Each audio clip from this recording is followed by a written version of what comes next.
Sir నమస్తే అండి. నమస్తే. వారణాసికి సంబంధించిన షూటింగ్ ఎక్కడ జరుగుతుందో తెలియకుండా సీక్రెట్‌గా చేసినప్పటికీ, నెమ్మదిగా చిన్నగా దాన్ని రివీల్ చేసుకుంటూ వస్తున్నారు. మహేష్ బాబు గారి బర్త్‌డే సందర్భంగా 'రుద్ర' పాత్రను రివీల్ చేయడం చూసాం. అండ్ అంటే ఒకలాంటి ఉగ్ర రూపం చూపిస్తూనే, ఒకలాంటి సెన్సిబిలిటీ కూడా ఉంది అన్నట్టు చెబుతూ ఉన్నారు. ఎట్లా ఉంటదంటారు? అంటే ఈ కథే కొంచెం డిఫరెంట్ కాన్వాస్‌లో నడిచే కథని ఎంపిక చేసుకున్నాడు రాజమౌళి గారు. హ్మ్. అంటే దీనిలో రకరకాల అంశాలుంటాయి. పౌరాణిక రెఫరెన్స్‌లుంటాయి. అంటే ప్రస్తుత ప్రపంచంలోనే కథ మొదలవుతుంది. మొదలై ఈ రుద్ర క్యారెక్టరు ఒక సరదా కుర్రాడిగానే కనిపిస్తాడు మనకి. కనిపించి అతని ప్రయాణంలో ఒక బిగ్గర్ ఇష్యూ తన ముందుకొస్తుంది. ఆ వచ్చిన విషయానికి సంబంధించి రకరకాల ప్రచారాలున్నాయి. ఆ రకరకాల ప్రచారాలేమిటంటే, ఒక ప్రచారం ఒక గ్రహ శకలం ఏదో భూమండలాన్ని అది డాష్ ఢీ చేయబోతోంది, కొట్టబోతోంది. ఢీకొట్టబోతోంది.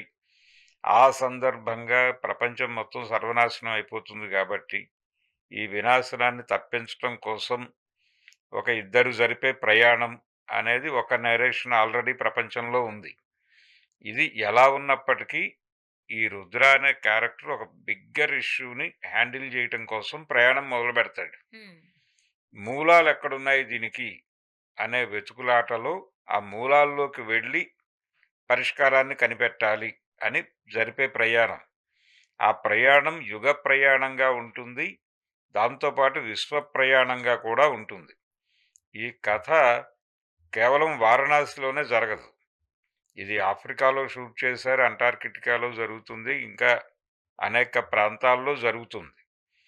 అంటే ఇంత ఆ ఏరియాలను స్పెసిఫిక్‌గా చెప్పి చేస్తున్నారు. అంటే చెప్పి చేసేటప్పుడు దాని తాలూకా రిఫరెన్సులు వైదిక వాంగ్మయం నుంచి తీసుకొని చెప్తారు సినిమాలో. సార్. ఆ చెప్పడం ద్వారా సబ్జెక్ట్‌కి ఒక డెప్త్ ఇచ్చే ప్రయత్నం చేస్తున్నాడాయన. ఇచ్చి అంటే రాజమౌళిని ఎలా అర్థం చేసుకోవాలంటే, ఆయన చిన్నప్పుడు బాలల బొమ్మల రామాయణము, బాలల బొమ్మల భారతము ఇవన్నీ చదివి పెరిగినటువంటి తరంలో నుంచి వచ్చిన వ్యక్తి. కాబట్టి ఆయన బ్రెయిన్‌లో చాలామంది ఆ జనరేషన్ పిల్లల్లో బ్రెయిన్‌లో అనేక ఇమేజెస్ ఏర్పడిపోయినాయి. చాలా పౌరాణిక రిఫరెన్స్‌లు ఆ జ్ఞానంతోనే మాట్లాడుతున్నారు ఇప్పటికీ చాలామంది. సార్. కనుక ఆ రెఫరెన్సెస్‌లో నుంచి తనకు బిల్డ్ చేసుకున్నటువంటి ఒక ఐడియాని విజేంద్ర ప్రసాద్ గారు కొంచెం ఆయన జ్ఞానాన్ని జోడించి తయారు చేసినటువంటి స్క్రిప్ట్ ఇది. హ్మ్. అందుకని రాజమౌళి ఇన్ పర్సన్ ఏదో నేను నాస్తికుడిని అని ఎక్కడో చెప్పుకున్నాడు. ఆయన ఈ సినిమా తీయటం ఏమిటి అని కూడా అంటున్నారు. ఇవన్నీ పక్కన పెట్టేస్తే ఇండియన్ మైథాలజీ, దాని పునాదులు ఈ ఈ సమాజంలో కూడా కనిపిస్తున్నాయి. చాలా విషయాలు రామాయణంతో లింక్ అయ్యే మన జీవితాల్లో కనిపిస్తాయి. వీటి మూలాల్లోకి వెళ్ళాలంటే రామాయణం రిఫరెన్స్ ఎక్కడో చోట పట్టుకురావాలి. మామూలుగా మాట్లాడేటప్పుడు కూడా మనం రామాయణం రిఫరెన్స్‌లో మాట్లాడతాం. నే నేను రాముడిని గాదు. ఇప్పుడు ఆ రోజుల్లో ఉత్తర రామచరితంలో ఒక ఆహ్, ఒక క్యారెక్టర్‌తో ఒక మాట అనిపిస్తారు. భార్య పుట్టింట్లో ఎక్కువ కాలం ఉండొస్తే నేనేమి రాముడిని గాదు. అంతకాలం పుట్టింట్లో ఉండొచ్చిన భార్యని యాక్సెప్ట్ చేయటానికి అని. అలాంటి రిఫరెన్సులు ఇప్పుడు గూడా నడుస్తుంటాయి. రావణ పాత్ర రిఫరెన్సులు, లేకపోతే అందులో ఉన్న శూర్పణఖ గారి క్యారెక్టర్ రిఫరెన్సులు నడుస్తున్నాయి కదా జీవితంలో. సార్. ఈ రిఫరెన్సుల్లోనే ఆ మూలాల్లోకి వెడతాడు ఇందులో. వెళ్ళి ఆ మూలాల్లో ఆ ఒరిజినల్ స్క్రిప్ట్‌లో నుంచి కొన్ని సీన్స్ కనిపిస్తాయి. హ్మ్. ఈ కనిపించడంలో రాముడు, సీత తర్వాత మిగిలిన పాత్రలు కూడా కనిపించే ఛాన్సెస్ ఉన్నాయి. ఇప్పుడు హనుమంతుడు ఎవరు అని అడుగుతున్నారు ఆయన సినిమాలో. అవును. రాజమౌళి సినిమాలో. హ్మ్. అది చెప్తాడాయన. ఆల్రెడీ విజువల్ స్టేట్‌మెంట్‌లో ఆంజనేయ స్వామి పాత్ర కనిపించింది. 'రణబీర్ రామాయణంలో'. ఆ! లేదు. ఈయన చేసినటువంటి విజువల్ స్టేట్‌మెంట్ ఒకటుంది. ఈ సినిమాకి సంబంధించి ఆయన 'రామోజీ ఫిల్మ్ సిటీలో' స్క్రీన్ చేసి చూపించాడు. హ్మ్. దానిలో ఆంజనేయ స్వామి క్యారెక్టర్ కనిపించింది. కాబట్టి సినిమాలో ఉంటుంది. అది ఎప్పుడు రివీల్ చేయాలో అప్పుడు చెప్తాడాయన. ఆయనకొక ప్రమోషనల్ ప్రోగ్రామ్ ఉంది. షూటింగ్ అయిపోయింది. సినిమా షూటింగ్ అయిపోయింది. 85% అయిపోయింది. ఓ 15% ఏదో చిన్న చిన్న పనులున్నాయి అంతే. అయిపోయింది. ఆల్రెడీ ఆర్ఆర్ మొదలైపోయింది దానికి. కీరవాణి గారు విశ్వంభర సినిమా నుంచి తప్పుకుని అక్కడికెళ్ళిపోయాడు.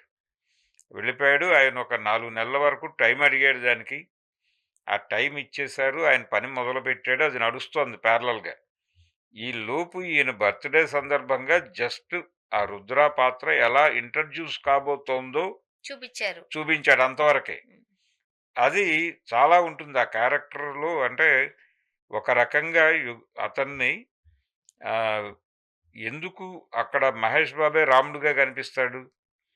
మహేష్ బాబు రూపంలో రాముడు ఎందుకుంటాడంటే అసలు ఈ క్యారెక్టర్ గూడా ఇది ఒక చారిత్రక అవసరం కోసం వచ్చిన మనిషిలాగా చూపిస్తారు ఈ క్యారెక్టర్‌ని గూడా. హ్మ్.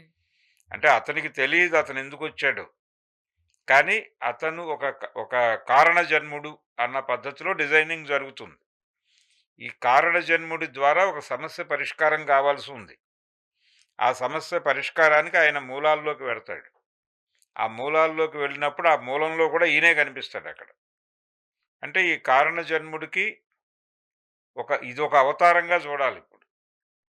ఈ కారణ జన్ముడు అనే కాన్సెప్ట్‌లోనే ఉన్నటువంటి మ్యాజిక్ అది. సరే. ఆ మ్యాజిక్‌ని తెర మీద చూపించబోతున్నాడు రాజమౌళి. ఇప్పుడు 'మహేష్ బాబు' గారనంటే ఆహ్, ఒకలాంటి సెటారికల్ కామెడీ ఉంటది ఆయన దగ్గర నుంచి.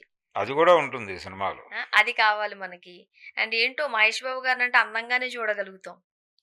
డాన్సులు, పాటలు డాన్సులు కావాలి. ఇవన్నీ ఉంటాయి.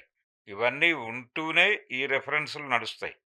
రెండోది ఇంకా ఆయన బయటికి చెప్పలేదు కానీ, దీనికి డెఫినెట్‌గా సీక్వెల్ ఉంటుంది. సీక్వెల్ మాత్రమే గాదు, దీన్నొక యూనివర్స్‌గా సినిమాటిక్ యూనివర్సిటీగా మార్చినా ఆశ్చర్యం లేదు. హ్మ్. కాబట్టి వరుసగా 2, 3, 4 అలా చేసుకుంటూ వెళ్ళటానికి 'పుష్ప' సీరీస్ నడిచే అవకాశం ఉందంటారు. డెఫినెట్‌గా అంటే దానికి సంబంధించిన గ్రౌండ్ ఉంది ఈ సబ్జెక్ట్‌కి. ఆయన పెడుతున్నది. అంటే 'పృథ్వీరాజ్ సుకుమారన్' క్యారెక్టర్ పేరు కుంభ అని జెప్పారు. ఎవరి కుంభ అంటే రామాయణం రెఫరెన్సే అది గూడా. కుంభ నికుంభులు వాళ్ళు కుంభకర్ణుడి పిల్లలు. పురాణాల్లో పౌరాణిక సినిమాలు పట్టించుకొని చాలా పాత్రలని ఈ సినిమాలో చూపించబోతున్నారు.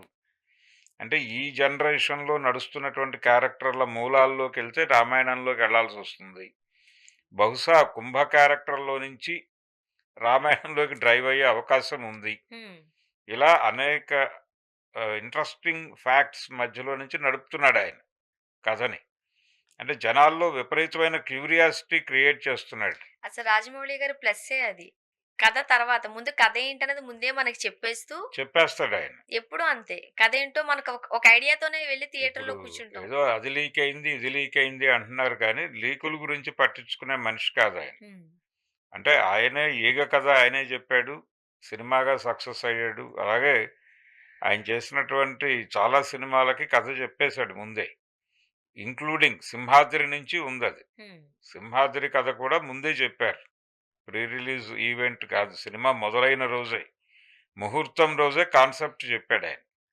కాబట్టి అదే పద్ధతి. 'విక్రమార్కుడు' వీటన్నిటి కథలు ముందే చెప్పేసాడాయన. 'మర్యాద రామన్న' అది కూడా మొదట చెప్పిన కథే. అలాగే ఈ లీకుల గురించి ఆయనేం టెన్షన్ పట్టించుకోవట్లేదు. పడాల్సిన అవసరం లేదు. చూద్దాం. ఒక విజువల్ వండర్ అయితే చూపించబోతున్నాడాయన. థాంక్ యూ అండి. Thank you.